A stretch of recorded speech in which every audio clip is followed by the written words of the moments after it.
זה מטורף איך בהקלטה את אומרת לי, את מתארת אחד לאחד את החיים שאני חיה היום. אני חיה עם המשפחה שלי, הילדים שלי, בן הזוג שלי, הקהילה שלי,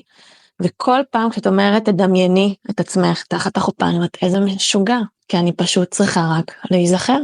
דיברתי בדיוק עם אמא שלי הבוקר ואמרתי לה, אני לא רוצה לתלות על זה בזה,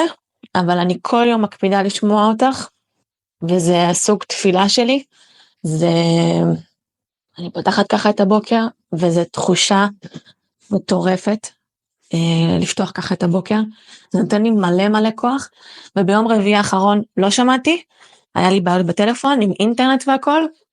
והיה לי יום פשוט נורא, נורא, נורא, הייתי עייפה, הייתי מוטשת, דברים נשברו, לא היה לי כוח, לא הספקתי כלום, לא היה לי כוח לאף אחד, ולא שמעתי את זה, לא שמעתי אותך באותו יום, ואני חושבת שגם זה חלק מהעניין, אז תודה, ואני שמחה אני שמחה לספר לך את זה, זה חשוב לי, כשאדם עושה דבר גדול וטוב בחיים, הוא צריך לדעת את זה.